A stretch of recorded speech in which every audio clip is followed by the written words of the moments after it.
All right, guys. So I stumbled across this important story that is flying under the radar, but absolutely needs to be talked about and discussed. Okay, because in the past, I basically made the argument that, in my opinion, I believe that a Chinese style social credit system is headed to the United States. Okay, now it's not one of those things that's going to be overt, okay, that's implemented by the government per se, kind of like what's going on in China.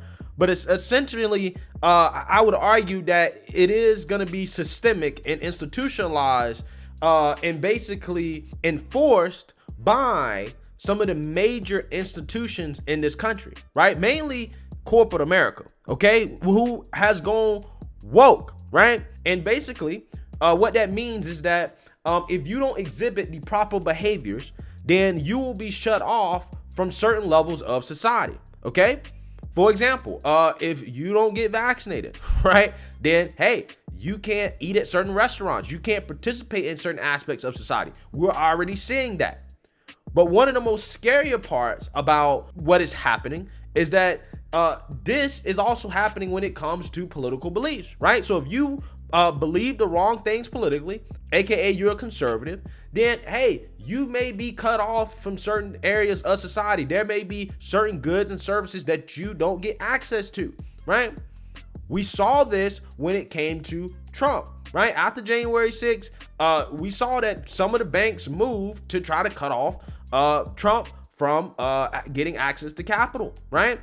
And I said at the time that, hey, you know what? This is a dangerous precedent, okay? When banks say, hey, we don't want to do business with you, that's a big deal, okay? We've seen that happen with Mike Lindell. He came out and said his bank in Minnesota basically told him that he had to move his accounts. Now, we don't know if that actually happened, okay? But that's what he's saying.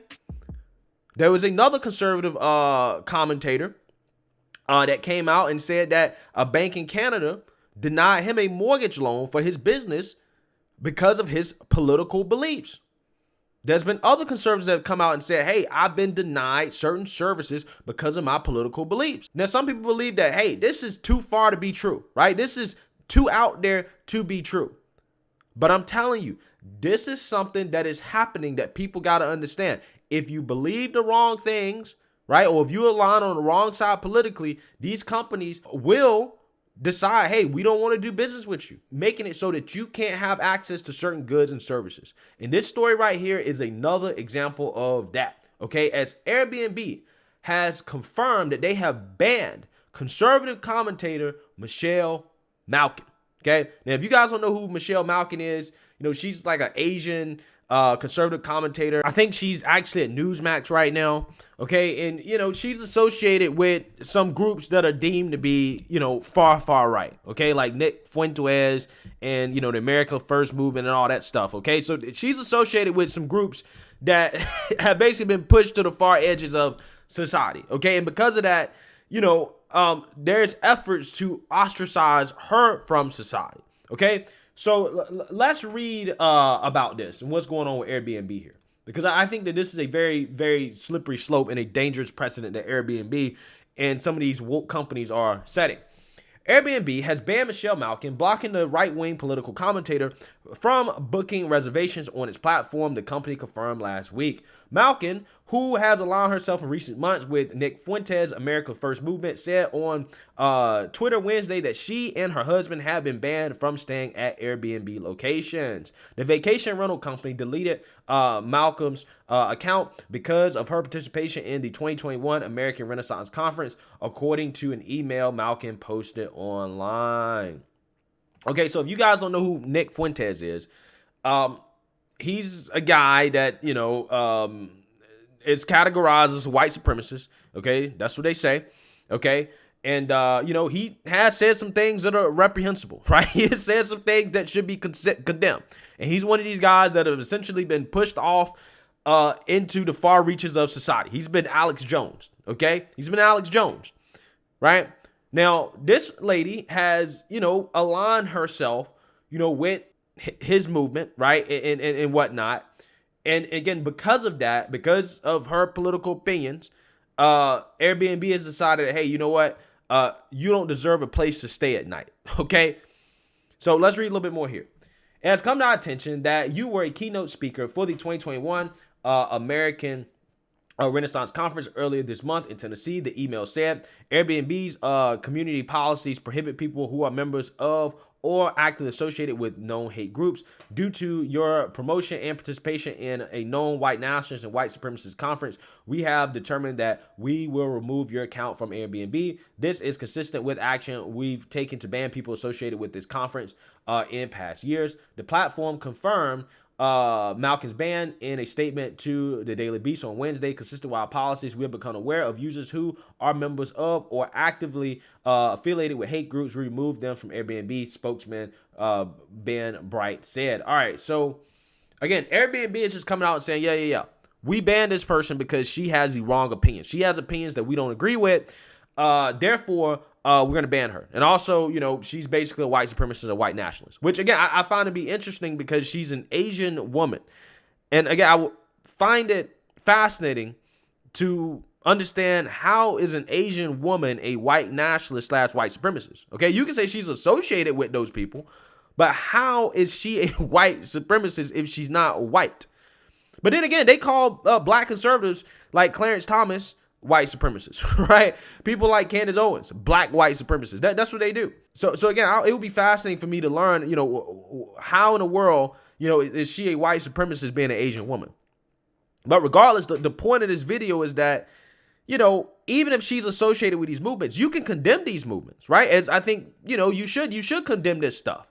Okay, you should say, no, this is wrong, and you should speak out against it.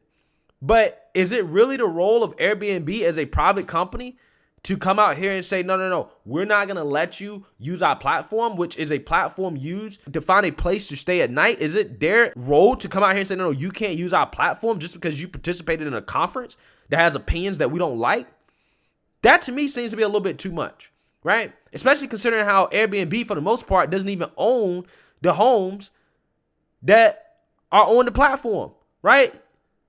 You would think that, you know, if anybody was going to do the banning, if anybody was going to be doing the denying, you know, who would actually be in charge of making a decision? You would think it would be the people that actually own the Airbnbs that are saying, no, we don't want her staying at our home, right? And at that point, I honestly wouldn't have anything to say because, hey, homeowners can decide who they want living in their houses and who they don't want living in their houses for whatever reason whatsoever.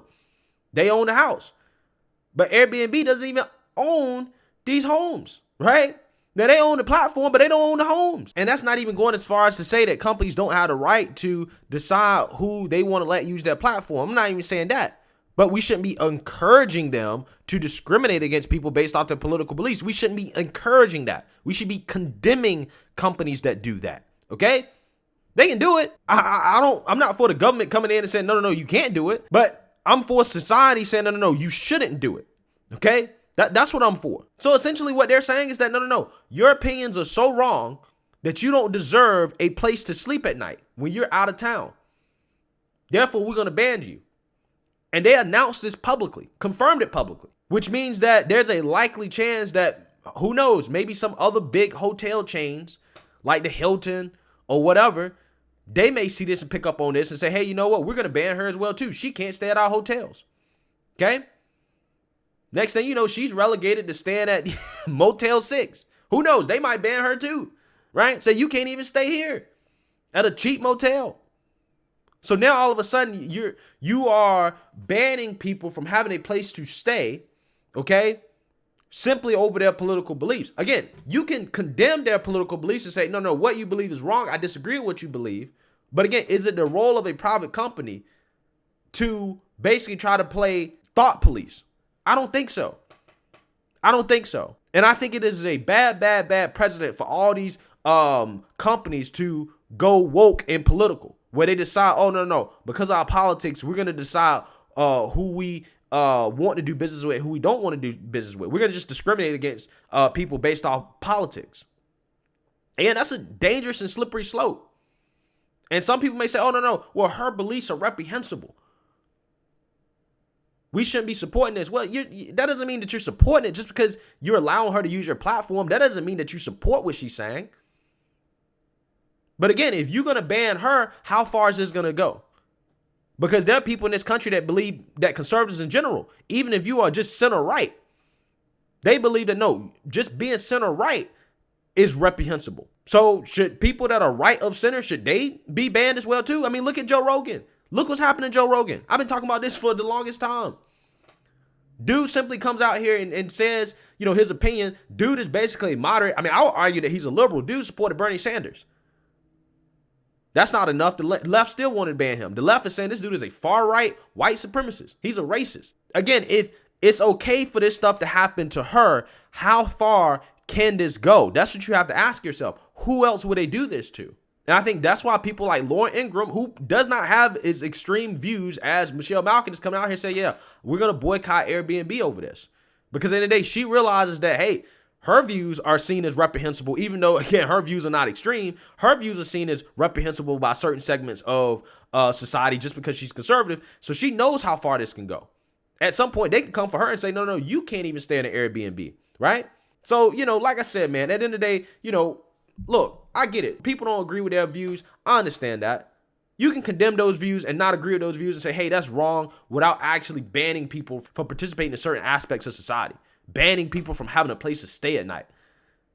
This isn't something that we should be supporting in this country, man. We really shouldn't. Because there are extremists on both sides of the aisle. There's people on the left that are just as extreme. I don't see any of those people being banned from Airbnb, right? I'm pretty sure they hosted Antifa supporters all over the place. They stay at Airbnbs. That's how they set up this stuff around the country. Where else they staying at, right? They staying at Airbnbs. But I guarantee you those people aren't being banned. So, hey, like I've been telling you guys, Chinese social credit system is here, whether you like it or not. And it is being enforced by woke corporate America. Let me know what you guys think.